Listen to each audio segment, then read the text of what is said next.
Well, hopefully you don't need one. Presumably, if you're here watching this video on Facebook, right here, right now, perhaps in theory, you don't really need an introduction to Malcolm Tent. Because, theoretically, you know it's Wednesday. You know it's 7 p.m. You know that it's live on Facebook. Or at the bare minimum that you are watching my YouTube channel. Or an archived video on my Facebook page. So you don't need no stinking introduction, but guess what? I'm going to introduce myself anyway. Hello there, ladies and gentlemen. Hello there, ladies and gents. My name is Malcolm Tent, and it is indeed time for this week's episode of Tent Talks Tunes. Yes! Kicking it to you, with you, for you, at you, and because of you, all the way live, baby. Via the wonders of streaming internet. Give yourselves a round of applause. Yay! I'm experimenting with all kinds of camera settings and things like that this week in my quest for the perfect picture. And it looks like my framing is a little bit off. You're seeing the edge of my desk. And as fascinating as my desk is, it doesn't make for the best video in the world. So we're going to get ourselves all framed and, properly presented here. Looks like I need to put the camera up just a little bit. We're going to do that. Isn't this great? You guys get to experience all these technical adjustments live as it happens. And not only that, they are saved forever on my permanent record on the aforementioned YouTube and Facebook archive. Pretty cool knowing that my every word, my every motion is preserved for all of eternity and all of prosperity and all of posterity and all of posterity as long as we have an internet. Ooh, it's kind of a daunting thought. But I'll drink to the daunting. Because by facing forward to the daunting and looking at it right in the eye and facing it down, you make progress. You make progress. And I'm all about progress, baby, at least when it comes to music and the artifacts relating to music. So, let's begin the show, shall we? I'd like to check a couple of things first. I like to check the mailbox. I like to check the bulletin board. I like to check the calendar. We'll check the mailbox first, because it's been a pretty decent week in terms of mail. But before I do that, I have to at least show you what I was using as a title card at the beginning of the show. This is the Introduction to Malcolm Tent compact disc, which was released for my most recent UK tour, which was already 3 years ago, before the new normal took root. This is put out on the fabulous Real record label out of the great city of Cambridge, England. My man Ian Mark Perry, he designed the cover and the disc. Look at the way that fits together. Tell me that's not cool. Tell me that's not bodacious. It's kind of like a living sculpture. It is a 3D Malcolm Tent waves at you package. Only released in the UK, but I got some copies left if you want one. Let me know. $10 plus shipping in the US of A. $10 plus shipping anywhere in the world. I'll send one of these things anywhere in the world that is accepting mail. Per out there in Scandinavia says it's 1 o'clock in the morning, and here he is tuned in. That, my friend, is dedication. Welcome aboard. Crystal from the great state of North Carolina. Hey, Crystal, how you doing? We got Derek Giles, who is out there in North Carolina. Am I correct, Derek? Please let me know. Good to see you here. Good to see you there. Good to see you anywhere. All these people with good taste congregating at Tent Talks Tunes. So, all right, that was tonight's commercial advertisement. Let's check the mail. Now, this is mere coincidence. I had no desire to actually do this, but it did happen. By the way, the state of Connecticut is representing now. Jeff Coleman, a.k.a. King Sexy from Connecticut, is tuned in, as is Randy Larson from way out there in Yukon land. Tuned in. Thanks for representing the Nutmeg State. And Derek Giles has reminded me that he is from Georgia, the great state of Georgia, where I've played some really, really cool gigs, and I do believe we'll be playing some pretty cool gigs in the near future. So keep an ear open for that. Derek Giles. Don, welcome aboard, Don. Where you hailing from, Don? Where are you? Tell all the people where you are and where you tuned in from. Let us know. So anyway, I had already resolved to wear my Peter Stubb t-shirt today, because Peter Stubb is not only a TPOS recording artist, but bona fide genius songwriter in my book. Basically, if you take Daniel Johnston and sharpen Daniel Johnston to a razor edge, you have Peter Stubb. But Peter Stubb is far more prolific than Daniel Johnston, and in my opinion, a better songwriter, and someone who I would rather listen to than Daniel Johnston. And yes, I have released TPOS product by Peter Stubb. If you want to check it out, go to the TPOS Discogs page, go to the TPOS Bandcamp page, and listen to some Peter Stubb. The guy is awesome. So I was already resolved to wear my shirt, and wouldn't you know, in the mail, completely unexpected, I got a package from Peter Stubb, featuring not one, not two, but 3 releases by the man himself. They came to me out of nowhere, unexpected. You know, I did not know, but Peter Stubb sent me these things, and I am really excited to hear them. Peter Stubb covers a lot of musical territory, and these 2 are more techno, ambient, spatial, not the kind of thing at all you might expect from a acoustic guitar troubadour like Peter Stubb. Electric guitar as well. He does a lot of really cool stuff. And on top of those 2, this one I haven't heard yet. They call me the Wolfman. I'm going to guess that this is a regular Peter Stubb singer-songwriter record. And I don't even like that term singer-songwriter, because when I hear the term singer-songwriter, I think of somebody sitting on a stool with an acoustic guitar, kind of moping around, looking down at the stage, singing songs about heartbreak and, gee, I hope you like what I do. If that's what you do, that's cool. I don't begrudge you that. I'm not going to tell anybody not to make that kind of music. If that's the way you express yourself, by all means, do so.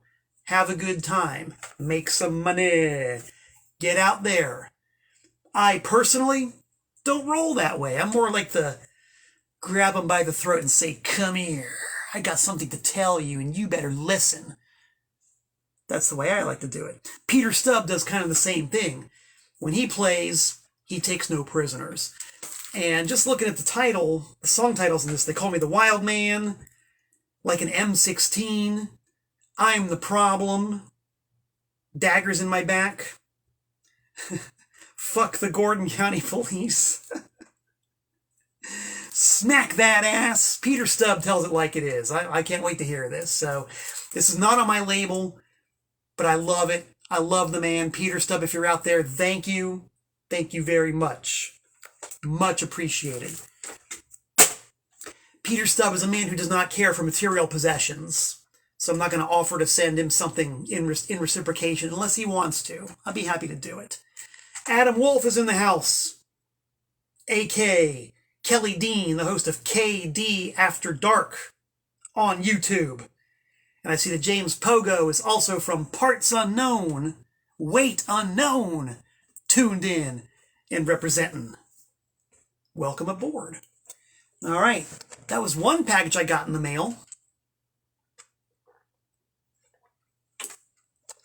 From the great city of Chattanooga.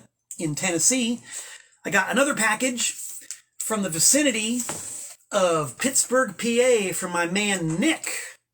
Now, Nick is a relative of a dude who's in one of my bands. He is also a regular customer of mine on Discogs, so you know already he's got 2 strikes in his favor. Nick wrote to me a few days ago and said, dude, I'm sending you a record in the mail. Watch out for it. So I watched out for it, and today it arrived. And when I opened up the big package from Nick out in Pennsylvania, I got a big old smile on my face. Nick is a very smart man. Nick knows me very well. Even though I've never met the guy in person, he watches Tent Talks Tunes. He's got a clue. He sent me a record out of the blue, and it lit me up. The backstory goes like this. And Nick knows nothing about any of this. This is completely off the cuff and out of the blue. Derek says that he loves techno and tried an album of that. Derek, if you've got a link to post, please do. I'd like to hear it. I think the people might want to hear it as well. We're all about discovering new music. Am I right? Or am I right? Do we want to hear new music? Give me an amen. We want to hear new music. So post it, Derek. Let us know what you're made of musically. We want that musical tissue sample. Apply it. Give us it. So anyway, I was in the field a little while ago. Where was I? Oh, at the Hausfrau Records. Yes. Hausfrau Records in Cleveland, Ohio, if my memory serves me correctly. And I was doing my usual thing. I had my label stuff, TPOS being my label, and I was trading records with this guy, and he had something in the bin that caught my eye. I'm a big fan of independent music of almost any era, but specifically independent music of the 60s and 70s, and maybe even more so of the 70s, because the 70s was kind of like a lost era for independent music, especially independent rock, at least in the pre-punk era. So I saw this record. It just caught my eye. From 1978. An album by a band called Diamond Rio. Okay, right off the bat, it just looked kind of interesting. And I looked at the back, and I saw, yeah, okay, 1978, from Pittsburgh, Pennsylvania, all original rock. I was immediately intrigued by this. So, since I had a big trade balance with this guy going, I picked it up. It was fairly inexpensive. Took it home. Loved it. Really tasty. Very well written. Independently released rock music from 1978. I don't know if it's intentional or not, but they even got sort of a cheap trick thing going with the multiple guitars. Very classy, very tasty. So imagine my pleasant surprise when completely out of nowhere, unsolicited, unasked for, unknown, my main dog Nick, who lives in the Pittsburgh area, sends me, guess what? A Diamond Rio album. One of the earlier Diamond Rio albums from 1976, when they were on a label. They were signed to the Kama Sutra label. Like so. And if you guys, anybody out there has a sharp ear, you can see a sharp eye, you can see that the Kama Sutra label is a variant on the Charisma record label. And it wasn't quite a major label. It was like a big indie, but it was still, you know, kind of in the same arena as the majors. And one reason why I like Diamond Rio so much is that they had their brush with, you know, major label-ish stardom, if you will. Didn't quite work out. The label dropped them. But instead of breaking up and calling it a day, they simply went indie and released their own albums and their own demo tapes and kept on going. I don't know for how long, but they got at least one album and at least one full-length cassette album out after the major dropped them. So as we all know about the major labels, in my opinion of them, I give two a double-barreled single-fingered salute to the major labels, but a big, hearty, five-fingered salute to Diamond Rio and the principles and the ethics of going independent. And I can't wait to play that other record. Thank you, Nick, for sending it to me. I'm going to send something to you in return. I don't know what, but I'm going to figure something out. Mazel tov. That's the mailbox. On the calendar, you've heard me talk about it before. I'm going to talk about it just a little bit more. Anti-Scene Rock and Roll Weekend coming up May 20th at the Tipsy Burro in Charlotte, North Carolina. The next night at Scandals in Virginia Beach, Virginia. Anti-Scene. Anti-Scene. Saddle up the mule and head towards North Carolina and or Virginia Beach, Virginia. Get yourselves there no matter what it takes. Because, what can I say? We're gonna rock ya. We're gonna rock ya. Yes. All right. What do you say that Tent talks tunes a little bit now? I'm ready. After I wet my whistle, some of the famous Danbury tap in a plastic gallon jug.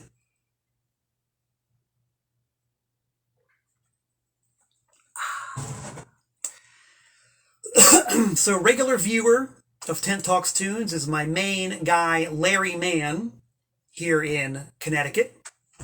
Larry's also a regular listener when I am on the radio for Mr. Tent's Wild Ride, which will be back on the air someday, I don't know when.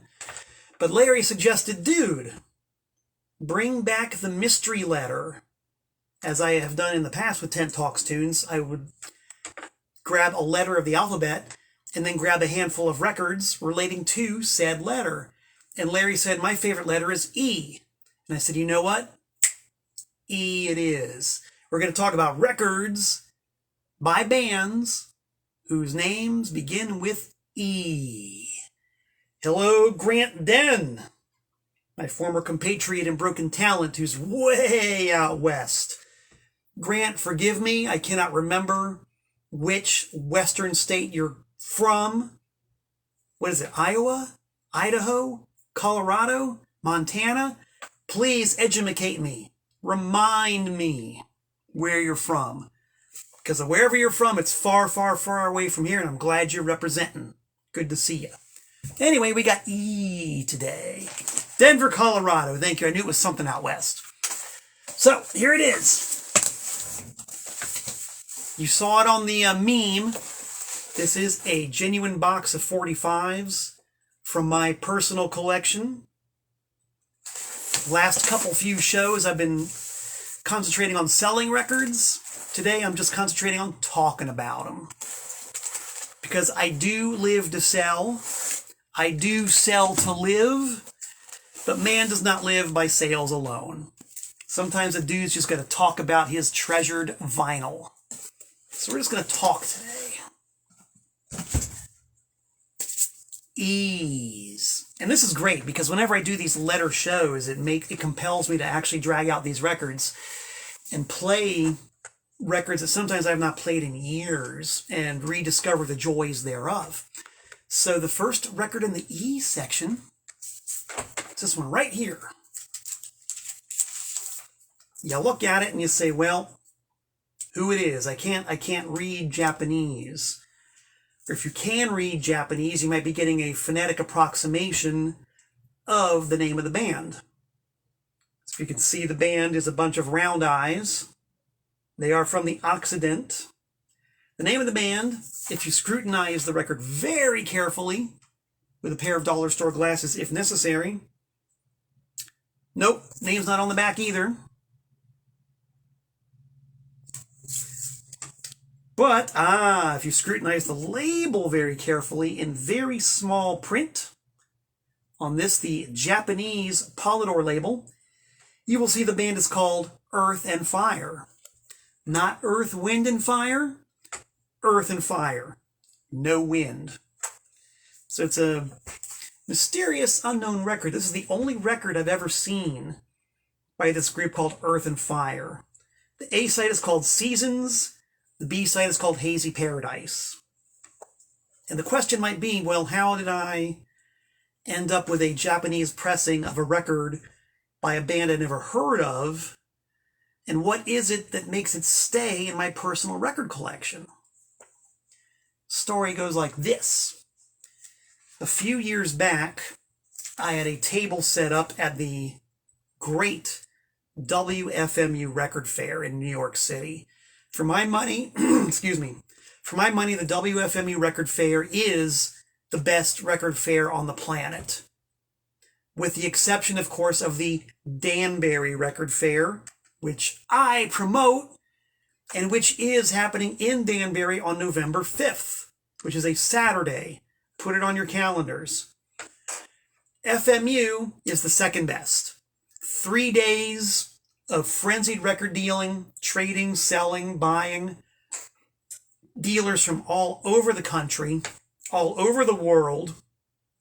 And what happened was on Friday night, there was a couple of Japanese gentlemen who had the table next to mine. And all they had on the table was one box of Japanese 45 singles. And if I remember correctly, the records did have prices on them, but these Japanese dudes were nowhere to be found. It's like when the event opened up on Friday night, these guys stuck their box of records on the table and disappeared. And so as the night goes on, people would like look through this one box of records and somebody would want to buy something and the dudes were nowhere to be found. So I'd be like, okay, well, it says 20, give me 20. So, you know, a few records got sold. I collected the money for these dudes, whatever. That's what dealers do for each other sometimes. At the end of the night, the Japanese guys came back and each one of them had like, you know, a hand truck just piled up with records, a rolling rack piled with records. Story is, these guys were they were there to buy. They only wanted to buy. And the way that they got in on Friday was to buy a dealer's table. And to justify the purchase of a dealer's table, they just brought a box of Japanese pressings, stuck them on the table, and just kind of forgot about them. You know, they weren't anything special. It was all like really obscure stuff like this. So the dudes, you know, were loading their stuff up, and I said, hey, you made some money. And I gave them the money, which was like 60 or 80 bucks or whatever, and they were like, oh, like they weren't expecting to make any money. And they spoke very little English. So they took the money and said, oh, thank you, and said, records, you want? I said, box of records? Records, you want? I said, well, what do you want for them? They said, you take. No charge, you take. Really? I said, yes, you help us. Take records. All right, cool, thanks. They gave me a whole box of these Japanese 45s. And, you know, it was a lot of, there's nothing like spectacularly rare or anything like that, but it was all stuff like this, you know, stuff that I'd never heard of before, stuff I'd never seen. Some Japanese bands, a lot of Occidental bands. And so I had a blast when I came home on that following Monday. I just plowed through that box and played records for days and days and days. And one of them was this Earth and Fire record, which reminds me a lot of the Shocking Blue. If you guys out there know the Shocking Blue, you know, I'm your Venus, I'm your fire, soul desire. The one big hit the Shocking Blue ever had in the U.S., Venus. They had some other really cool tunes like Send Me a Postcard, Baby. Great.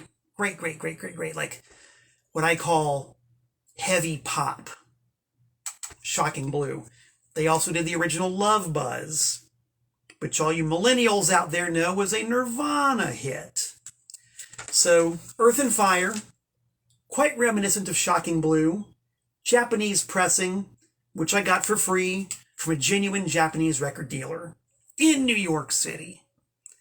Great record, part of the collection. I know nothing about these guys. This is the only record by Earth and Fire I've ever seen in my life. The only one I've ever heard. I like it a lot. Japanese. How cool is that? Let's drink a toast to the cool Japanese record dealers. Salut. Domo arigato.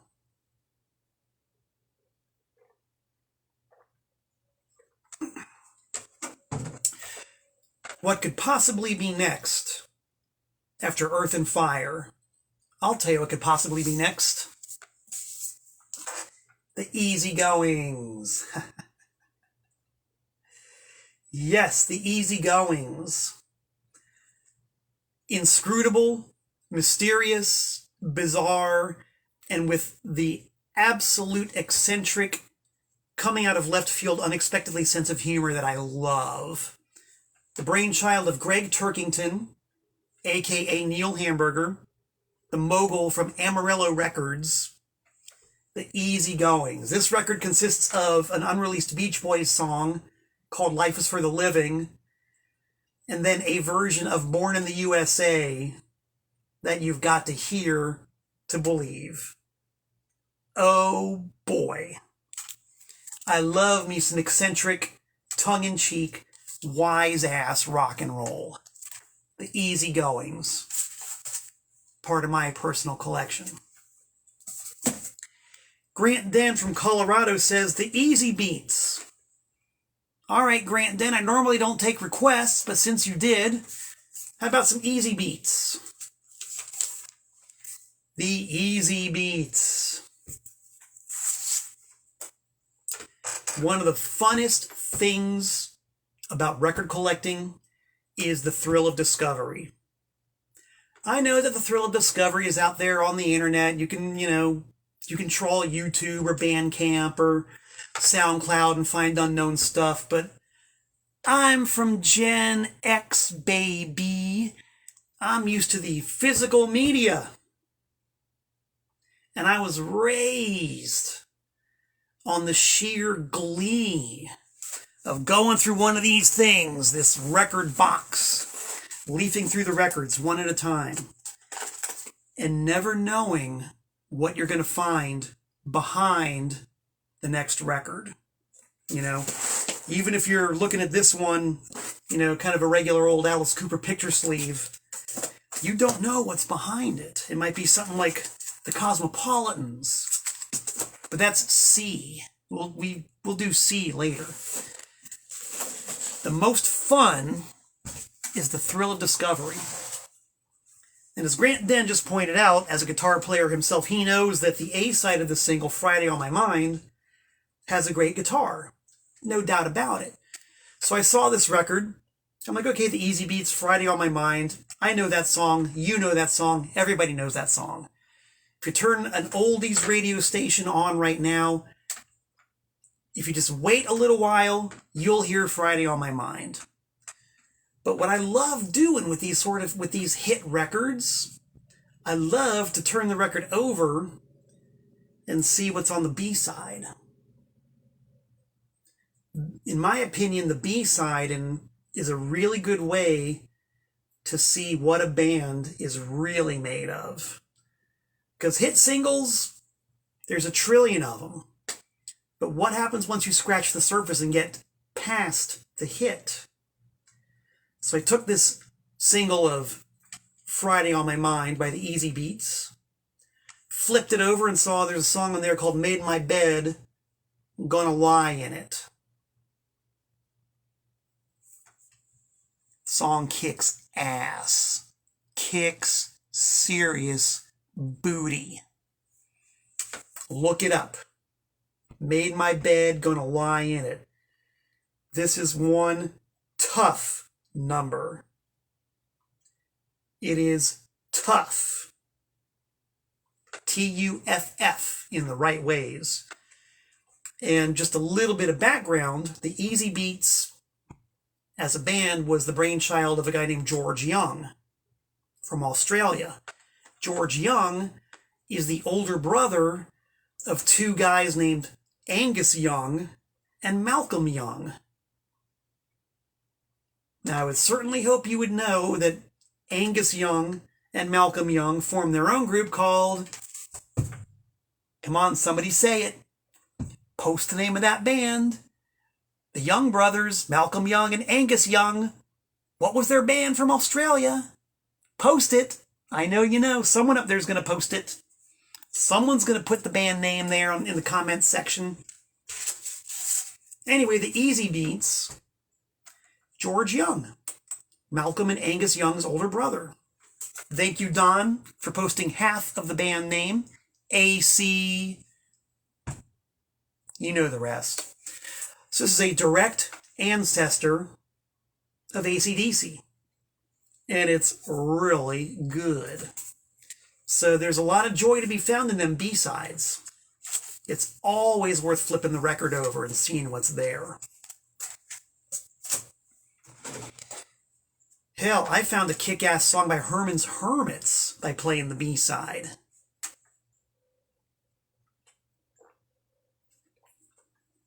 Of course, I gotta remember the name of it. My Train's on Time. I don't remember, but a Herman's Hermits song about a train. If you want to hear some really tasty British beat band boom blues, it's a mover, dude. Herman's Hermits. God, I can't remember the name of the song. Anyway, there's a record by The Eat. There's another record by The Eat. Contrary to possible speculation, I don't collect rare records. I don't collect rare records just because they're rare. I collect records because I like them. It just so happens that The Eat were the kingpins of the South Florida punk rock scene when I was coming up. The Eat, by the time I discovered independent original punk rock in South Florida, were already legendary to the max. So to me, these records are real linchpins of the collection. These are my elders. These are my honorable ancestors in the South Florida punk scene. These records rule. They've both been reissued on Alternative Tentacles. These are the originals.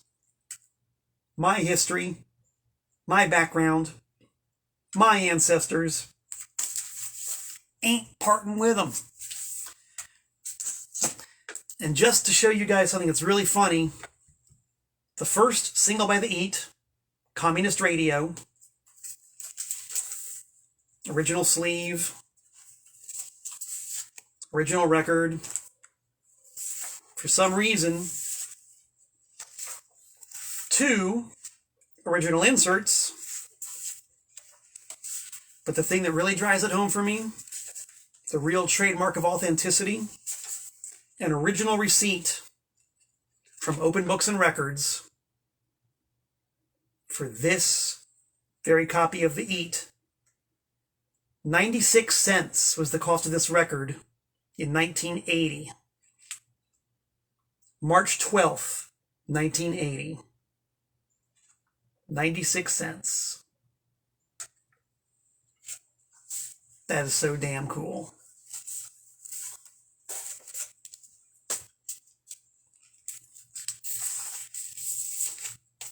Back into the box. Ray Gelman is here from Tucson, Arizona, saying that she received her package that I sent her with a cool record in it. Glad you got it. Larry, your package is on the way. Hold tight. Keep your seatbelt fastened. And here's a joy. This is a record that maybe no one's ever heard of, but it's really cool. Peter Stubb from Chattanooga. Josh Mayfield from Chattanooga. My main dog, I'm getting all tongue-tied. My main dog, Josh Mayfield from Chattanooga, had a record store there called All Killer No Filler. He had a label called All Killer No Filler. He released a split 7-inch by Creamy Electric Santa, more South Floridian expats, and a guy named Bobby Joe Ebola in the Children McNuggets. Is that the best band name you've ever heard in your life? This record right here, to me, is not only evidence, but a complete disproof To those people who say, oh, there's no good music being made anymore, man. All the music being made today sucks. You're wrong. I'm happy to tell you, you're wrong. This is current, it's modern, it's happening, and the song My Hometown by Bobby Joe Ebola and the Children McNuggets is great. A dystopian look back at Main Street, USA. Done with a very, very wicked sense of humor. I mean, the name alone kind of gives it away. Bobby Joe Ebola in my collection. I'm sure if you look up Josh Mayfield and drop him a line, he's probably got some of these. Hook yourself up. Do yourself a favor. This next record starts with E, and it's a band I'm very fond of. Kinda. There are certain bands on this planet who I really don't like very much, with the exception of a few songs. And it's really weird because of the few songs that I like by these bands, I love them. I love the few songs that I even like. For example, XTC. An easy 90% of XTC's catalog I don't like. But I swear to God, the 10% of their songs that I do like are just like on the pinnacle of human musical achievement. Only 10%.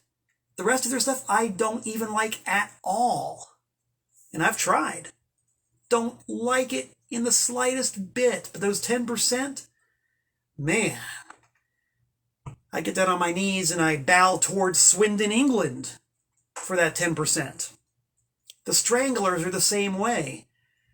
I swear to God, about 93% of the Stranglers' catalog I simply cannot stand. But the 7% of their songs that I like, I love with a passion. Greg from Connecticut says that's like the Grateful Dead for him. I can understand that completely. I'd say that the Dead are one of those bands like that for me. Except for them, the average is about... It's hard to say because like whenever the Grateful Dead are playing in the background, it never pisses me off. But I don't really like them.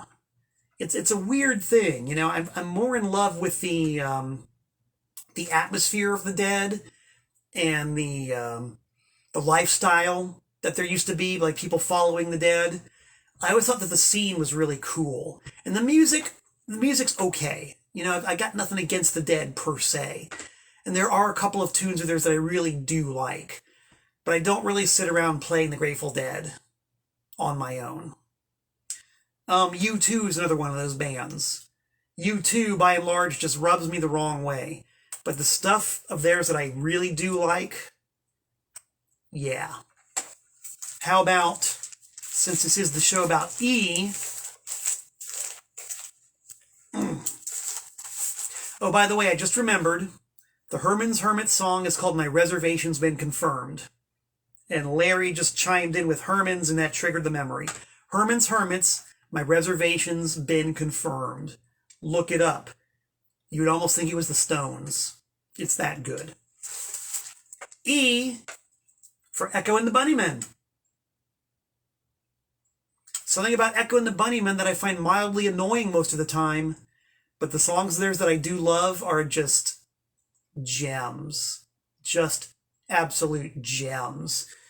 And this is a pretty cool double 45, a 2-pack 7-inch single that has these really cool acoustic versions of a lot of their songs, including this really, really nice acoustic version of The Killing Moon.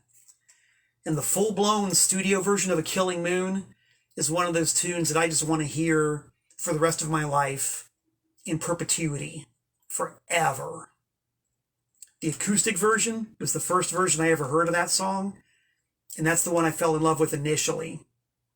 So I'm very fond of this, and this harkens back to the good old days of collecting records in the 80s, when there were lots of things like double 7-inch singles to collect. Very fun, very cool, very much of the era. So this is one of only 2 Echo and the Bunnymen records in my collection. The other one being the Echo and the Bunnymen Songs to Learn and Sing Greatest Hits album. They're the only 2 Echo and the Bunnymen records I like, but God, do I love them. Love them. Let's minimize a message that just popped up. I'll check that later. And let us continue onward with Adventures in the Letter E. I'm not going to talk about every single one I got. I'm going to skip a few. I'm going to stick to the ones that really have the best stories. This is another one that I picked up just in a random batch of records somewhere, because in my, as part of my gig as a full-time record buyer and seller and trader and barterer and all that, let's close that and do this.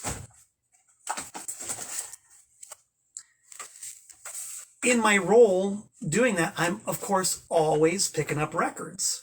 And a lot of times people will have bulk quantities of records that they want to get rid of. And those are quite often the most interesting. Like I've run into any number of dudes who used to run jukebox businesses, record stores that have gone out of business, record wholesalers, people who run labels, all kinds of stuff like that. And they just want to get rid of records in bulk. And if they're cheap enough, and I think that I can do some business with them, I'll just buy the whole lot. It doesn't make sense to pay too much money for bulk records like that, because a lot of them are usually really hard to flip. But if the price is right, I'll do it. And I'm very good at plowing through these records very quickly. I will make a run to the Goodwill the next day with a big pile of stuff that's never going to sell, with the remainder staying with me because either I can actually sell them or they look interesting. And that's where this next one comes in. Somewhere down the line, I picked up a great big load of UK 45s. And it was the usual deal. The vast majority of them weren't very interesting. A fair number of them I was able to sell. And some of them just looked interesting. And this one just looked interesting. It was on a record label I'd never heard of before called Dawn, by a guy I'd never heard of before named Steve Elgin. The A-side was called Seductress. Okay, interesting title. The B-side, though, was Don't Leave Your Lover Laying Around, Dear, from 1974. So, okay, it's an intriguing song title. It's by a guy I've never heard of before, on a label I've never heard of before, from an era that I really like. So I play the A-side, and it's a pretty tasty 70s ballad. It's pretty cool. Not bad. Put on the B-side, the Don't Leave Your Lover Laying Around, Dear, and it is this, I think, hilarious, completely campy, gay novelty song. And I'm a big fan of the gay novelty records of the 60s and the 70s because the stuff is usually hilarious. There's a lot of them. You have to look real hard to find them. And a lot of times, they're actually buried on the B-sides of these obscure records. And for something like this to exist in England in 1974 is really audacious. Because I don't know what the laws were in England in 1974, but for a long time, homosexuality was illegal in the UK. It was against the law to be gay. So to make a gay-themed record was not just like, oh, ha, ha, ha, we're going to be gay and put this out as a record and, maybe score a novelty hit. It was actually kind of a dangerous thing to do. It took some nerve and a little bit of daring to actually do something like that. And on top of that, it's funny. It's a really funny record. And then when you listen to this and play the A-side, which is a song about a seductress, he sings the song with kind of a heavy lisp. and he sounds kind of gay. So it puts the whole record in a new light. It really makes you wonder what the real intent was behind this record. It's pretty cool. It was a good record to begin with, but the sort of backstory, which I'm guessing at, makes it even more interesting. And in my opinion, better. It's probably not even worth much. The price tag on it, you can see, 3 for $1. It might sell for that much these days. But I love it, baby. It's mine. Part of the Malcolm Tent personal collection in the E section. Get it back in the bag, man.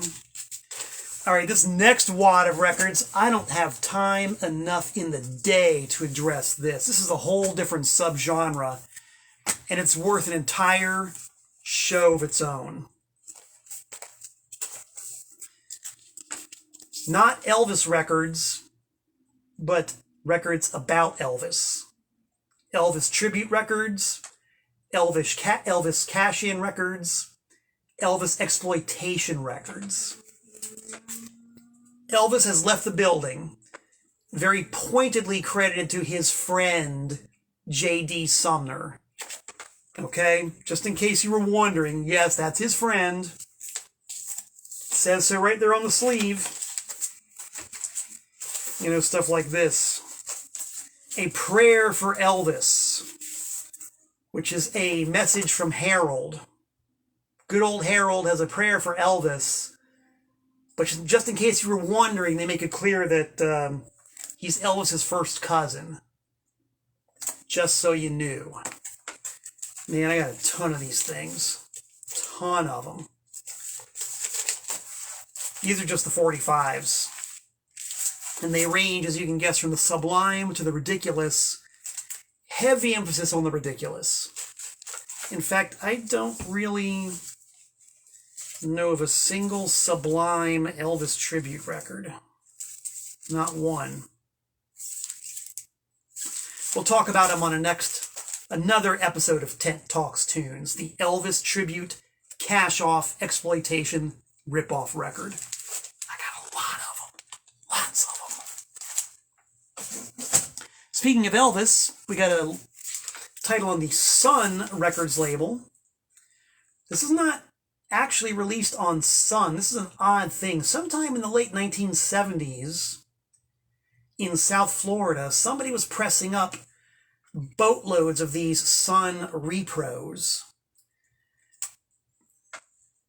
But they weren't really repros. A lot of them were actually fantasy releases, because a lot of these titles were never even issued back in the day. They were recorded for Sun, but they were never even issued. And so some enterprising soul took it upon themselves to make their own pressings on Sun with these great unissued sides. And this was when Sun was like in a real limbo as far as the trademark and as far as the legalities of it went. So whoever did these, got away with it completely, and probably even was able to do so legally, or at least in that gray area. But there's a bunch of these things. And one of them is by this guy I've never heard of before, but called Billy the Kid Emerson. I'm not exactly sure what Billy the Kid Emerson did on Sun, or if anything ever actually did come out. Maybe this one did. I'm not sure. It's a song called If Lovin' Is Believing. Great tune. Great tune. And a real testament to how Sun Records wasn't just Elvis and Jerry Lee and Carl Perkins and Charlie Rich and Roy Orbison.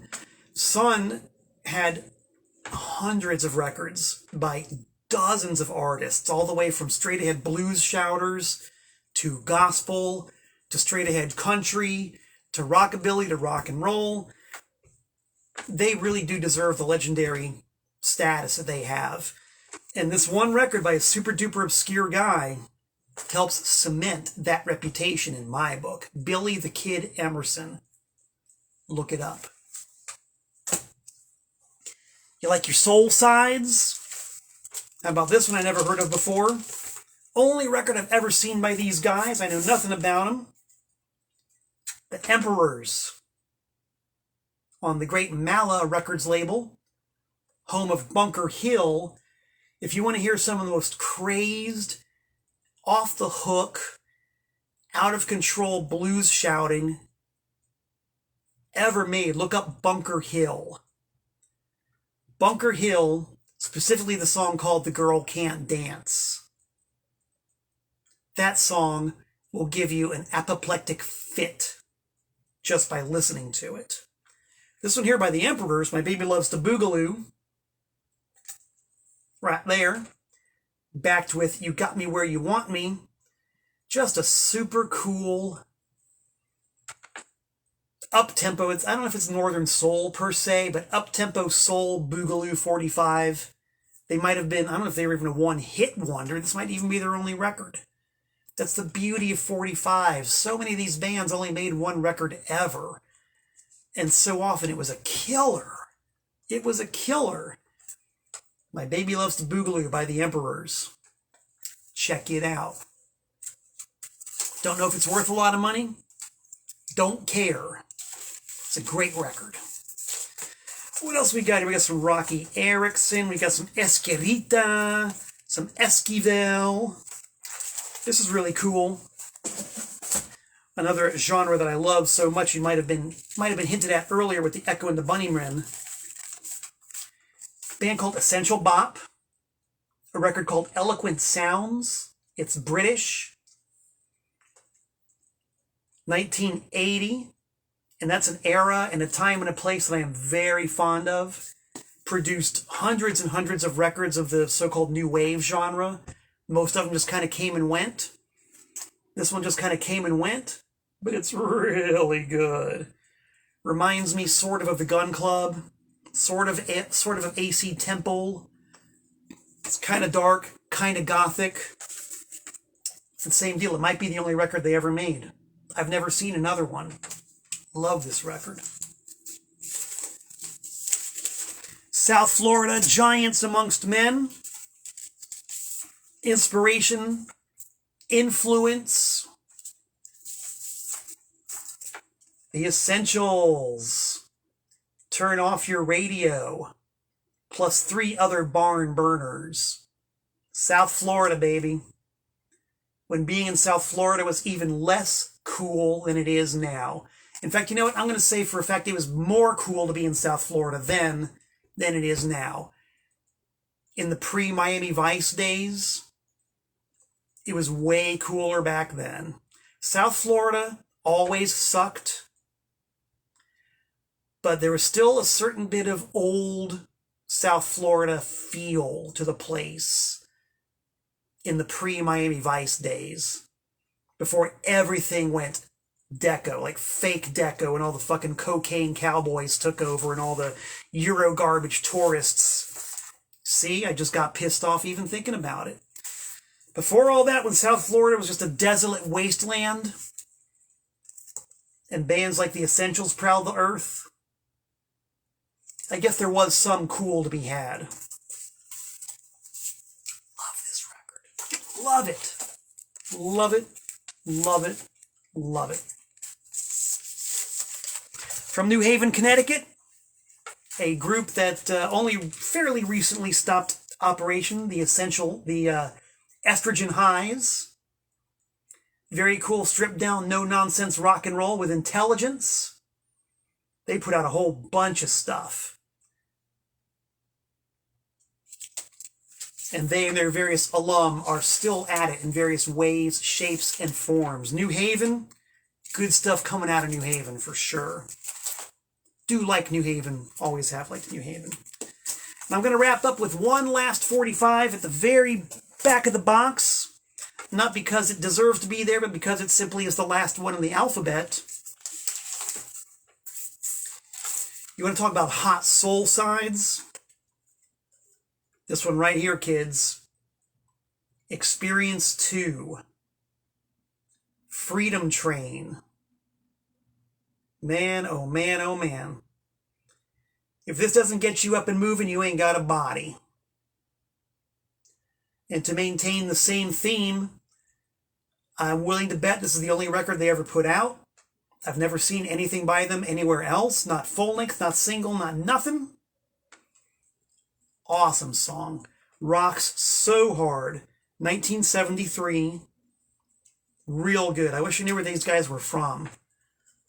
I'm going to guess Detroit or the Midwest somewhere. It's just kind of got that sound to it. But the Freedom Train by Experience 2. This is what soul music is all about.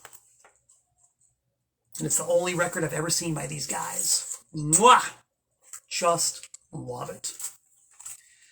So there you go, guys. That was our traipse, our trip, our travel, our trawl through the letter E. Thank you to my main man for suggesting it. A lot of fun. In conclusion, as always, I invite everybody to check out my Discogs store. Go to my YouTube channel and subscribe to it, because my YouTube channel's got lots of great content. My website, malcolmtent.net, also just chock full of content. My label, TPOS, you can find that on eBay. And the almighty Anti-Scene, the undisputed 39-year heavyweight champions of rock and roll. And while you're at it, Jeff Clayton and his very fine web show, Break On Through, which airs every Tuesday at 5 p.m. Lots of fun. I haven't missed one yet. And that's it. I do hope to be back in about 167 hours' time. Until we meet again, this is Malcolm Tent saying so long from the Nutmeg State.